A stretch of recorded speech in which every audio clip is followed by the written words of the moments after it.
আসসালামু আলাইকুম। Made public school আয়োজিত অনলাইন ক্লাসে শিক্ষার্থীবৃন্দ তোমাদের স্বাগতম। আমি তোমাদের স্কুলের সহকারী শিক্ষিকা ইকামিজ বলছি। আমি আজকে চতুর্থ শ্রেণীর প্রাথমিক বিজ্ঞান ক্লাস নিব। গত ক্লাসে আমি তোমাদের নবম অধ্যায় পড়েছিলাম, আজকে আমি তোমাদের দশম অধ্যায় পড়াবো। দশম অধ্যায় পাঠ্য বিষয়বস্তু হচ্ছে আবহাওয়া ও জলবায়ু। আমরা এই অধ্যায় পড়ে আবহাওয়া কী, জলবায়ু কী এ সম্পর্কে বা আবহাওয়া জলবায়ু সম্পর্কে জানব। প্রথমেই দেখো, বইয়ের পেজ নাম্বার হচ্ছে 68, পেজ নাম্বার হচ্ছে 68। আবহাওয়ার পূর্বাভাস বলা হয় বৃষ্টিপাতের পরিমাণ বাড়তে পারে বা হালকা কুয়াশা থাকতে পারে অথবা তাপমাত্রার কোনো পরিবর্তন হবে না। আমরা শুনি যখন খবর দেয়, খবরের মধ্যে বলা হয়েছে আছে কি আবহাওয়া হালকা কি বৃষ্টি থাকতে পারে বা কুয়াশা থাকতে পারে বা রোদ থাকবে, বজ্রসহ বৃষ্টি হবে, এরকম কিছু বলে দেয়। প্রতিদিনের যে সংবাদটা প্রতিদিন কি হবে সেটাই হচ্ছে আবহাওয়া। দেখো এখানে বলছে আবহাওয়া হলো প্রতিদিনের আকাশ ও বায়ুমণ্ডলের অবস্থা। আকাশ আর বায়ুমণ্ডলের যে অবস্থা থাকে, রোদ, বৃষ্টি, কুয়াশা, ঠান্ডা, শৈত্যপ্রবাহ, এগুলো হচ্ছে কি আবহাওয়া। যেমন কোনো দিনের আকাশ থাকতে পারে রৌদ্রোজ্জ্বল বা মেঘাচ্ছন্ন, বাতাস হতে পারে গরম বা ঠান্ডা। দৈনন্দিন আবহাওয়া দেখো এখানে ওরা স্কুল যাচ্ছে, রোদ, নাকি যাচ্ছে বৃষ্টি, একে আজকে রোদ বা সকালে রোদ, দুপুরবেলা বৃষ্টি, এটাই কি আবহাওয়া। প্রতিদিনের যে অবস্থা থাকে সেটাই হচ্ছে আবহাওয়া।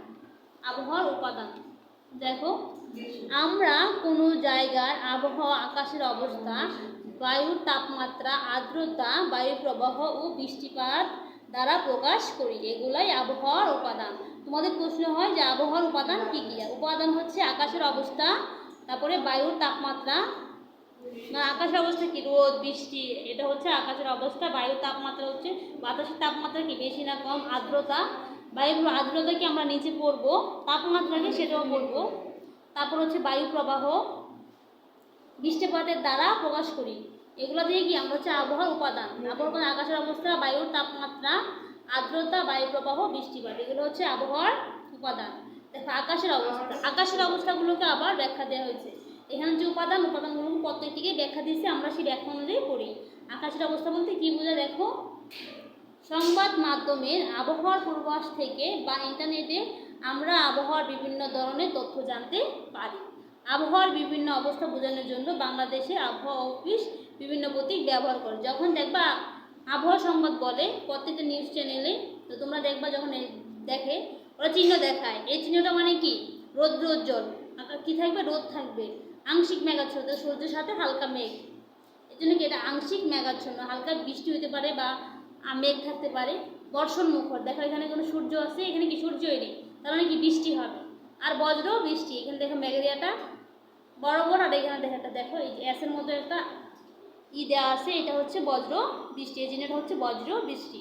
এই চারটা চিহ্ন দিয়ে কি আবহাওয়া, রৌদ্রোজ্জ্বল থাকলে রৌদ্রোজ্জ্বল চিহ্ন দেখায়, আংশিক মেঘাচ্ছন্ন থাকলে এই চিহ্নটা দেখায়, বর্ষণ মুখর মানে বৃষ্টি হলে এই চিহ্নটা দেখায়, আর বজ্র বৃষ্টি সহ হলে এই চিহ্নটা দেখায়। এখানে একটা এসের মতো অগ্নি আছে, এই যে এটা দিয়ে দেখায়। বাংলাদেশের গ্রীষ্মকালে বজ্র বৃষ্টি, বর্ষাকালে বৃষ্টি, শীতকালে কুয়াশা এবং শুকনো মৌসুমে আবছায়া বা ধুলাময় অবস্থা একটি সাধারণ ঘটনা। আসলে বাংলাদেশে কি গ্রীষ্মকালে কি বজ্রসহ বৃষ্টি হবেই, বর্ষাকালে শুধু বৃষ্টি হয়, আর শীতকালে কি কুয়াশা থাকে, আর শুকনো মৌসুমে থাকে ধুলাময় অবস্থা। এবার আমরা জানবো তাপমাত্রা। কোনো দিন আমরা ঠান্ডা, আবার কোনো দিন গরম অনুভব করি। বাতাস কতটা ঠান্ডা বা গরম সে অবস্থায় হচ্ছে তাপমাত্রা। তাপমাত্রা কি বাতাস কতটা ঠান্ডা বা গরম সেটাই হচ্ছে তাপমাত্রা। আমরা আবহাওয়াকে রৌদ্রোজ্জ্বল গরম দিন বা রৌদ্রোজ্জ্বল ঠান্ডা দিন বলতে পারি। আর্দ্রতা দেখো, যখন চারপাশের বাতাস ভেজা ও চটচটে থাকে আমরা সেই আবহাওয়াকে আর্দ্র আবহাওয়া বলি। বাতাসটা কি ভেজা ভেজা আর চটচটে থাকে সেটা হচ্ছে কি আবহাওয়ার আর্দ্র আবহাওয়া বলি। আর্দ্রতা হচ্ছে বাতাসে কতটুকু জলীয় বাষ্প আছে তার পরিমাণ। তাহলে আর্দ্রতা কি বাতাসে কতটুকু জলীয় বাষ্প আছে তার পরিমাণ। আমরা জানি জলীয় বাষ্প কি, যখন বাতাসে জলীয় বাষ্পের পরিমাণ বেশি থাকে তখন আমরা খুব সহজে ঘেমে যাই। আবার বাতাসে যখন জলীয় বাষ্পের পরিমাণ কম থাকে তখন আমরা শুষ্ক অনুভব করি। আমরা আবহাওয়ার অবস্থা বোঝানোর জন্য আর্দ্র বা শুকনো বলে থাকি। হ্যাঁ, বায়ু প্রবাহ। বায়ু প্রবাহ হলো বায়ুর সচল অবস্থা। বায়ু প্রবাহ হালকা বা প্রবল হতে পারে, অনেক হতে পারে, কম হতে পারে। বায়ু প্রবাহকে এর দিক ও গতি দ্বারা পরিমাপ করা যায়। যেমন উত্তরে বায়ু উত্তর দিক থেকে দক্ষিণ দিকে প্রবাহিত হয়। বায়ু প্রবাহ কতটা শক্তিশালী তা আমরা বিদ্যালয়ে পতাকা ওড়া, গাছপালা, ডাল নড়াচড়া ইত্যাদি দেখে বুঝতে পারি। এখন আমরা জানবো আবহাওয়ার পর্যবেক্ষণ। আমরা কীভাবে আবহাওয়া পর্যবেক্ষণ করতে পারি। দেখো, ইতিমধ্যে আমরা আবহাওয়া উপাদান সম্পর্কে জেনেছি, কী কী হয়, উপাদান কী কী আছে। এই উপাদানগুলো কি প্রতিদিন পরিবর্তন হয়, চলো পর্যবেক্ষণ করি। আকাশ মেঘাচ্ছন্ন, মেঘ, তাপমাত্রা, বায়ু প্রবাহের দিক, বায়ু গতি। প্রথম দিন তোমরা মেঘাচ্ছন্ন হলে মেঘাচ্ছন্ন, বায়ু বেশি থাকবে, তাপমাত্রা। এবারে দিনে দেখবে কি প্রতিদিন সব কিছু চেঞ্জ হয়। এই চেঞ্জ হওয়াটা হচ্ছে কি আবহাওয়া। প্রতিদিন যেটা পরিবর্তন হয় সেটাই হচ্ছে আবহাওয়া। এখন আমরা জানবো আবহাওয়া কেন পরিবর্তন হয়। দেখো, আবহাওয়া হলো আকাশ ও বায়ুমণ্ডলের সাময়িক অবস্থা, যা প্রতিদিন পরিবর্তন হয়। প্রতিদিনই কি কয়েকবার পরিবর্তন হয়। আমরা জানি কি সকালে রোদ থাকে বা বৃষ্টি থাকে, আবার রোদ হয়, আবার মেঘাচ্ছন্ন থাকে, ঝিরিঝিরি বৃষ্টি হয়। তাহলে কি প্রতিদিনই আবহাওয়া পরিবর্তন হয়। আমরা কখনো একই ধরনের আবহাওয়া দেখতে পাই না। আবহাওয়া বিভিন্ন কারণে পরিবর্তন হয়। কী কারণে? দেখো, প্রথম কারণ কি তাপমাত্রা পরিবর্তন। প্রথম কারণ হচ্ছে তাপমাত্রা পরিবর্তন। সূর্য উঠলে বায়ু ধীরে ধীরে গরম হয় এবং তাপমাত্রা বাড়তে থাকে। আবার বিকেলে সূর্য যখন অস্ত যায় তখন বায়ু ধীরে ধীরে ঠান্ডা হয় এবং তাপমাত্রা কমতে থাকে। তাহলে দেখছো তাপমাত্রা কি প্রথমে কমে, প্রথমে কি বাড়ে, আস্তে আস্তে, পরে আস্তে আস্তে কমে যায়। এটাই কিন্তু তাপমাত্রার পরিবর্তন হচ্ছে। এটাই কি আবহাওয়া। এই জন্য কি আবহাওয়া সবসময় পরিবর্তনশীল। এটি তাপমাত্রার দৈনিক পরিবর্তন। বায়ুর তাপমাত্রা এই পরিবর্তন আকাশ সূর্যের অবস্থার বৃদ্ধিতে হয়। এখানে কি প্রথম আস্তে আস্তে হয়, যখন এখান থেকে অনেক তখন হচ্ছে তখন অনেক বেশি আলো দেয়, এই জন্য অনেক বেশি বাতাসে গরম হয়ে যায়, আস্তে আস্তে কি কমতে থাকে। দেখো দেওয়া আছে। তারপর দেখো বায়ু প্রবাহ, মানে বাতাস যেদিকে যায় সেটা হচ্ছে বায়ু প্রবাহ। বায়ু প্রবাহ আবহাওয়া পরিবর্তন ঘটায়। যেমন কোনো এলাকায় মেঘ বাতাসের মাধ্যমে এক অঞ্চল থেকে অন্য অঞ্চলে প্রবাহিত হয়। আবার বাতাসই মেঘ ছড়িয়ে আকাশ পরিষ্কার করে। যখন ভূপৃষ্ঠের কোনো অঞ্চল অন্য অঞ্চল থেকে বেশি গরম হয় তখন সেখানে বায়ু প্রবাহের বৃষ্টি হয়। তাপমাত্রা এই পার্থক্যের ফলে বায়ু প্রবাহিত হয়। মাঝে মাঝে বায়ু প্রবাহে অনেক শক্তিশালী ঝড় সাইক্লোন হয়, মানে বাতাস বয়ে যায়, এটাই হচ্ছে প্রবাহ।